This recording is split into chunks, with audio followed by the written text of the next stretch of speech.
Dans le domaine de la santé, le travail en équipe est une notion fondamentale puisque c'est le socle de la coordination et de la communication pour l'ensemble des professionnels qui vont prendre en charge et accompagner le patient, l'usager. Pour favoriser le travail en équipe, on peut citer comme facteur clé les temps d'analyse collectif, un rapport à l'autre bienveillant, teinté de confiance, s'appuyant sur un partage d'informations et une alerte structurée. Leadership, répartition des rôles, objectifs connus et partagés et implication du patient. D'ailleurs, un lien étroit existe entre les notions de qualité de vie au travail et de sécurité des soins. Donc ce deuxième séminaire sur le travail en équipe nous permettra de croiser le regard de deux experts, Florence-Marie Gégou et Marion Fouquet, et de pouvoir bénéficier du retour d'expérience d'une équipe de l'ICO René Gauduchot sur Saint-Herblain. Enfin, le séminaire se conclura sur la présentation de notre campagne de communication « Le travail en équipe et vous, vous en êtes où ?», en espérant que les participants puissent se saisir du sujet et avancer en faveur de l'amélioration de la qualité et de la sécurité des soins.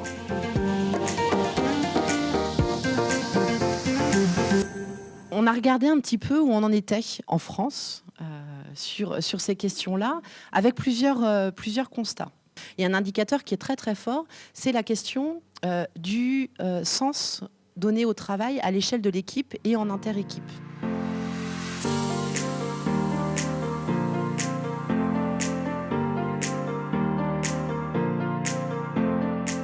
Quand on travaille en équipe, quel soutien, quels encouragements on donne à nos collègues? Dans notre manière d'envisager la sécurité, on a tendance à se focaliser uniquement sur les accidents et les incidents. Bon, ok, de toute façon, je vais faire des erreurs et j'ai une marge de récupération. Comment, par exemple, l'équipe peut récupérer les situations? Comment les personnes elles-mêmes vont récupérer les situations, être une boucle de rattrapage pour soi-même, pour ses collègues?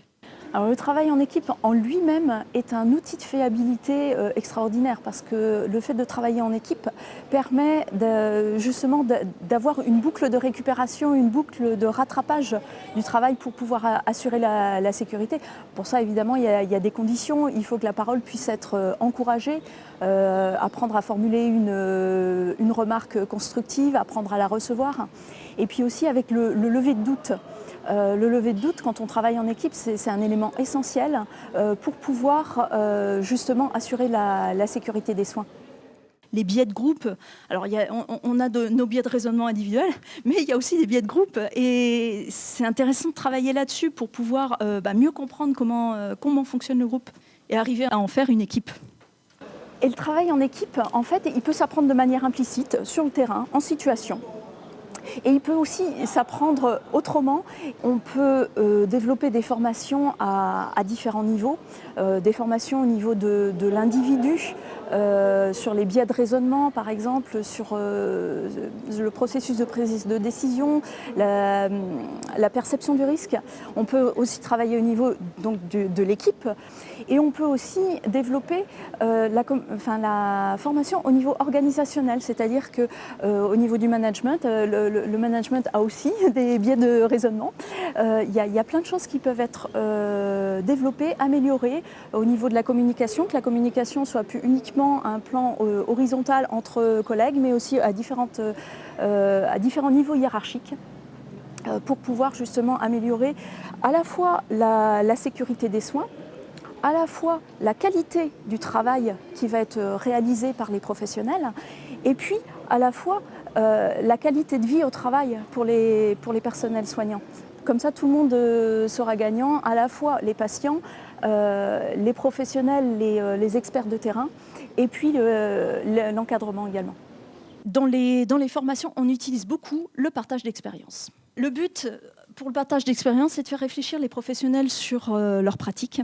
C'est de développer ce qui fonctionne bien, quoi. Et puis, voilà, ce qui fonctionne bien, en général, c'est ce qui motive les gens.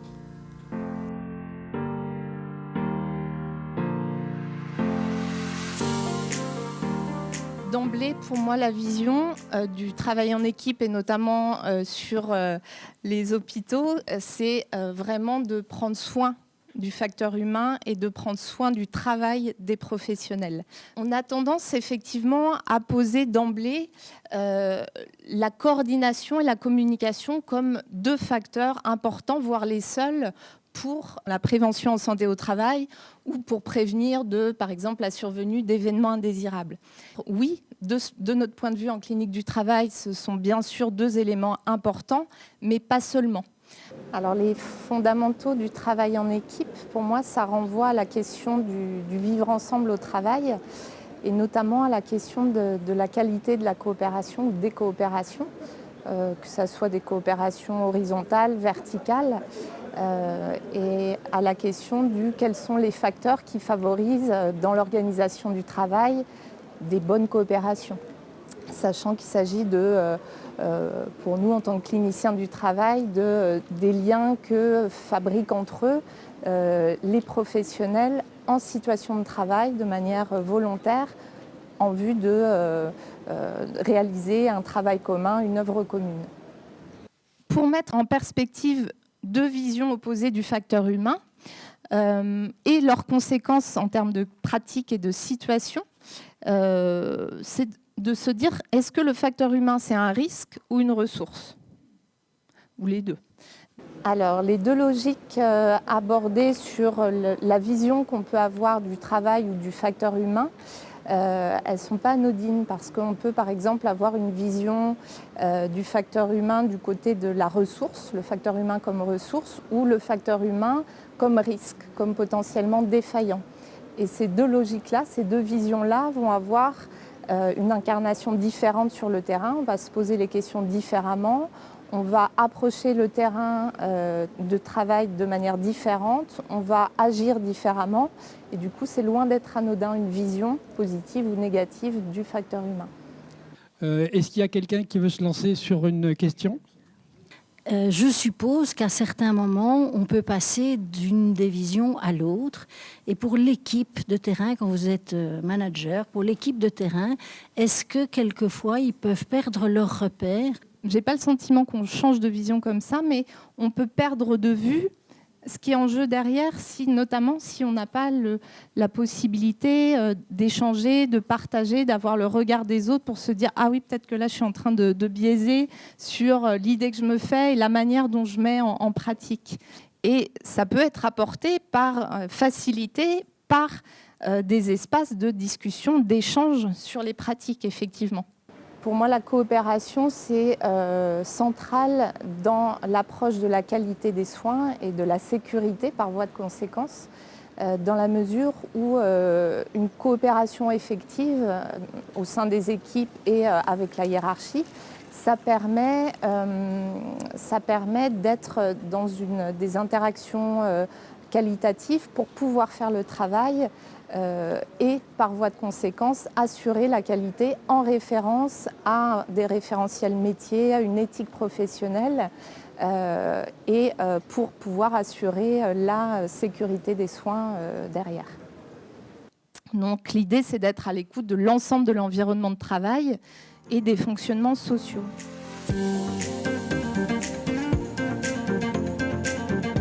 Alors, on avait postulé pour une expérimentation PACT. Vous savez tous, je suppose ici, ce qu'est cette expérimentation en 2013-2014.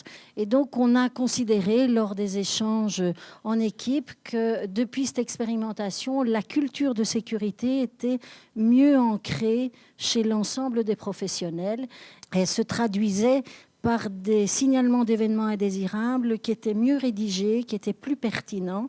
Voilà, donc on s'est dit, là, il y a une maturité des professionnels. Les différentes directions qui sont succédées à l'ICO ont toujours porté ces valeurs de qualité de vie au travail. Et elles ont d'ailleurs été travaillées au sein des projets d'établissement déjà depuis plusieurs années. Alors, ces équipes pluriprofessionnelles, pour répondre aux besoins des patients, doivent travailler ensemble, partager. Et donc, on voit tout de suite que la notion de travail en équipe est fondamentale. Et pour prendre soin correctement d'un patient, il faut aussi que l'équipe soit en capacité de travailler de façon efficace Et pour ça, il faut aussi prendre soin de chacun des membres de l'équipe. Et il faut bien se rendre compte que le niveau de performance individuelle, il conditionne le niveau de performance de l'équipe. Donc si vous avez dans l'équipe un individu qui n'est pas du tout à sa place, eh bien voilà. On avait des difficultés de communication aussi qui arrivaient avec une méconnaissance de l'autre équipe. On s'était dit, avant de commencer déjà, il va falloir qu'on mette quelque chose en place pour l'équipe, pour qu'on fusionne les deux équipes, un outil qui va nous permettre de travailler ensemble et de construire une équipe. Principalement que c'est une valeur fondamentale de travailler en équipe, non seulement dans la conception du travail de soignant, qui est en interaction humaine du coup, avec le patient, son entourage, mais aussi en interaction avec l'ensemble des membres de l'équipe. C'est une pierre angulaire et fondamentale actuellement dans l'ensemble des mouvements et des changements qui sont perpétuels auxquels on fait face par rapport à une économie de la santé, par rapport à des demandes du coup, institutionnelles et des demandes gouvernementales et une exigence aussi sociétale. Ce travail en équipe est aussi un repère et devenu essentiel pour faire face à l'ensemble de ce mouvement et de ces changements. Donc à la fois avoir une équipe, oui, mais sur un socle commun de savoir.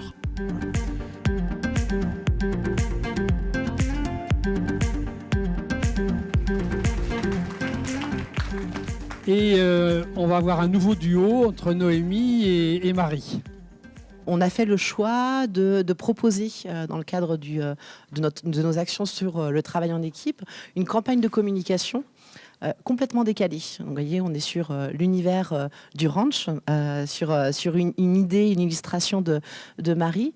En fait, à Calirel Santé, nous accompagnons des équipes dans le programme d'amélioration continue du travail en équipe de la Haute Autorité de Santé. Et c'est à leur demande qu'on a élaboré ce kit outil.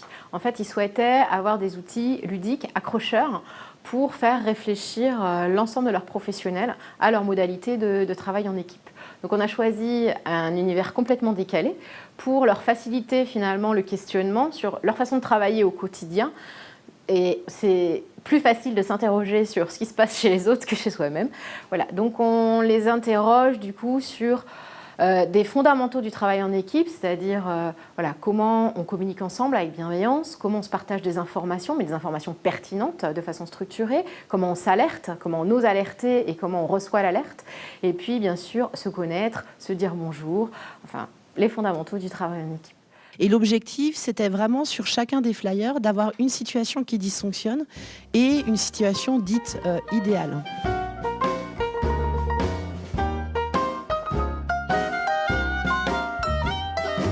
Et puis, on a brainstormé. Donc, on avait la chance d'avoir l'expérience d'une collaboration avec Marie. L'idée, c'est d'explorer 13 dimensions différentes.